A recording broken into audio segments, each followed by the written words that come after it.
E eu gosto de vez em quando buscar inspiração em gente inconformada, em gente que não aceita o não como resposta, em gente que se recusa a simplesmente permitir que as coisas fiquem como estão. Em Mateus, no capítulo 15, a partir do versículo 21, a Bíblia diz assim: partindo Jesus dali, retirou-se para os lados de Tiro e Sidom. E eis que uma mulher cananeia, que viera daquelas regiões, clamava: Senhor, filho de Davi, tem compaixão de mim. Minha filha está horrivelmente endemoniada. Ele, porém, não lhe respondeu palavra. Queridos, vamos pensar um pouquinho. Se fosse você, o que você tinha feito? Irmão, Jesus não deu a mínima para essa mulher, não deu moral nenhuma para ela. E olha que ela começou falando tudo bonitinho. Jesus, filho de Davi, a expressão filho de Davi, ela estava dizendo: eu sei que você é o Messias prometido da linhagem de Davi. Eu sei que você é aquele que da linhagem de Davi virá para reinar sobre nós. Ela está dizendo: eu sei quem você é, o que você pode oferecer. A Bíblia diz: ele não respondeu palavra. Então o texto continua, e a Bíblia diz assim: e seus discípulos, aproximando-se, rogaram-lhe: despede-a, pois vem clamando atrás de nós. Mesmo depois de Jesus não responder palavra, quando muitos de nós talvez teríamos desistido, essa mulher continuava vindo atrás insistindo. O negócio vai ficando tão chato que os discípulos rodeiam Jesus. Eles sabem que ele é o Senhor, ele é o chefe. Mas ele chega e diz: Jesus, o senhor quer um conselho nosso? Se não vai atender a mulher, manda embora. Está pegando mal. Está queimando sua imagem, Jesus. Você não responde, você não atende, não faz nada. Então pelo menos manda ela embora. Porque ela não para de insistir.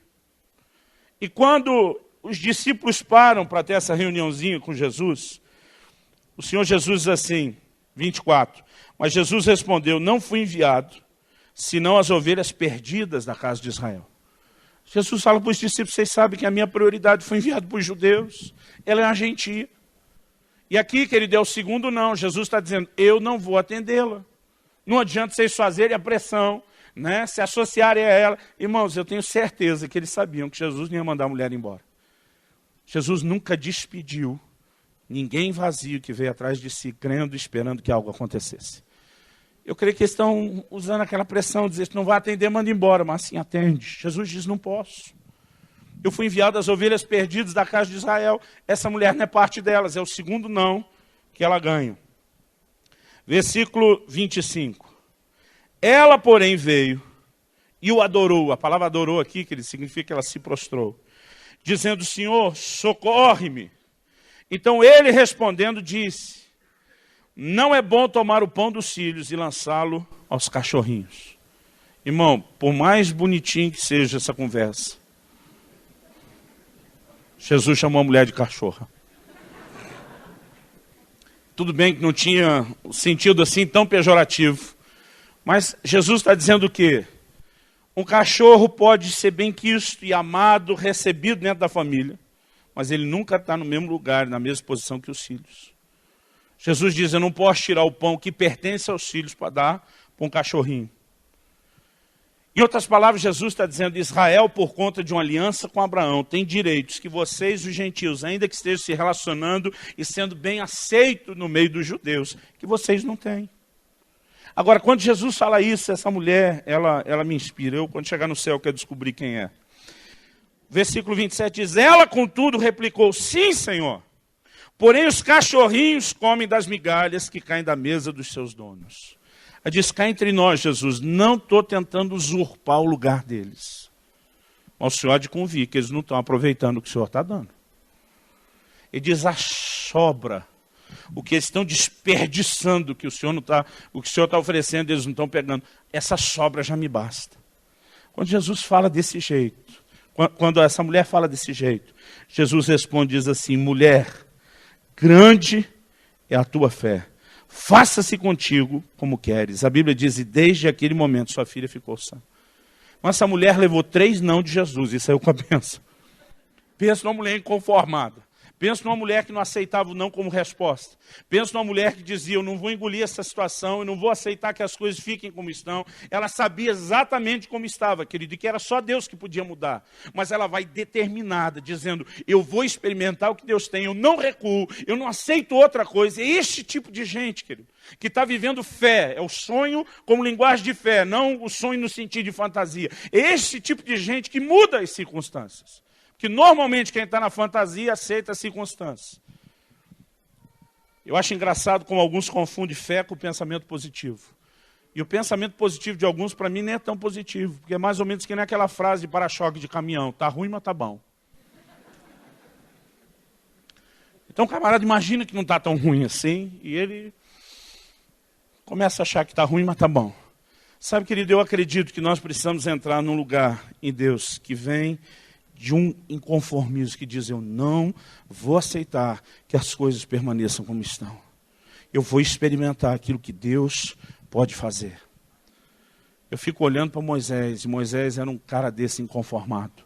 Deus chega a propor e dizer, Moisés, está difícil fazer com essa geração, vamos matar todo mundo, nós começamos de novo, eu e você. Porque Moisés está tão decidido a alcançar isso, que Deus disse, se for o caso, gente, mata essa geração inteira e começa tudo de novo. Mas ele sabia que Moisés não ia desistir do que Deus tinha. E muitos de nós, querido, infelizmente, não temos tido essa determinação. E encontro muita inspiração na vida de Eliseu. Eu, quando criança, gostava muito de ouvir as histórias dos profetas, em especial Elias e Eliseu. Mas durante muito tempo, é lógico que para mim, como criança, e para muita gente, Elias é que é o cara. Porque, afinal de contas, embora Eliseu tenha operado o dobro de milagres que Elias, você estudando a Bíblia, querido, vai ver que Elias operou 7 grandes milagres. Eliseu operou 14. Se você considerar outros, você vai reconhecer que existe o registro de 14 milagres operados, né, por Elias, e considerando os mais simples, 28 operados por Eliseu, registrado na Bíblia. Exatamente o dobro, não importa como você faça a conta. Agora, interessante é que quando Eliseu morreu, querido, faltava um. E esse camarada tinha tanta certeza do que ele ia alcançar em Deus, que quando ele morreu, Deus estava devendo para ele. E Deus teve que pagar a conta mesmo depois de Eliseu morto. A Bíblia diz que jogaram um camarada dentro da cova de Eliseu, e quando bateu, encostou nos ossos de Eliseu, o morto já pulou, voltou a viver ressuscitado. Irmão, isso é unção até os ossos. Isso é uma coisa impressionante, que eu e você precisamos alcançar. Mas, quando você começa a olhar a vida de Eliseu, querido, você vê algo que ele tinha, que nem o grande e abençoado Elias tinha. Elias chega um momento que ele desiste. E diz, Deus, melhor me é morrer do que viver, me leva embora, eu não sou melhor do que meus pais. Ele simplesmente se conforma. Um camarada que a vida inteira quis que a sua geração fosse melhor do que a anterior, ele chega agora ao ponto de dizer, eu não sou melhor do que meus pais. Ou seja, com o que é que eu estou sonhando? O que eu estou querendo? Onde é que eu achei que eu ia chegar? Eu sou simplesmente a continuação da mesma história de sempre. E se eu não vou fazer diferença, não tem razão de continuar aqui, Deus me leva. Querido, Elias desistiu, ele abriu falência. E eu acho interessante, querido, é que Deus ouviu esse tipo de oração. Então, cuidado, você que fica orando aí, Deus me mata, me mata. Aliás, queria até pedir no fim, quem quer mesmo morrer, me procurar, que eu vou orar para Deus matar você hoje. Normalmente ninguém atende esse apelo. O dia que eu atender, eu vou fingir que não aconteceu. Agora, a atitude de Eliseu, querido, é muito diferente da de Elias. Quando Elias está para ser levado embora, e Eliseu sabe como profeta o que vai acontecer, é interessante, querido, porque Deus deu uma ordem para Elias. Deus diz, olha, você vai, unge Eliseu, filho de Safate, profeta em teu lugar. Isso é a única vez que você acha isso na Bíblia. Deus está dizendo, já que você vai embora e não terminou o que você tem que fazer, acha um para terminar o que você está deixando para trás. Então Deus diz, unge, a última missão que Elias recebe de Deus. Unge Jeú, rei de Israel, unge Azael, rei da Síria, e em terceiro lugar Deus diz, unge Eliseu, profeta em teu lugar, porque aí depois dessas duas é ele que continua. Elias vai lá, não unge nem Jeú, rei de Israel, nem Azael, rei da Síria. Ele vai lá e só unge Eliseu, profeta em seu lugar, como quem diz, nesses dois últimos eu faço. Quem vai terminar o trabalho agora é ele. Irmão, Elias estava decididamente aposentado. Agora ele está para ser levado embora. E ele começa a dizer, de uma maneira talvez polida para Eliseu: me deixa em paz. Porque diz: Deus mandou para tal lugar fazer tal coisa, estou indo com você. Deus mandou para outro, estou indo com você. Né? Chegou uma hora que ele vira para Eliseu e diz: o que você quer que eu te faça antes que eu seja tomado de ti? Ele diz: me deixa em paz nos meus últimos minutos. O que você tanto quer antes que eu vá embora? É o momento que Eliseu olha para ele e diz: quero porção dobrada do Espírito que está sobre você.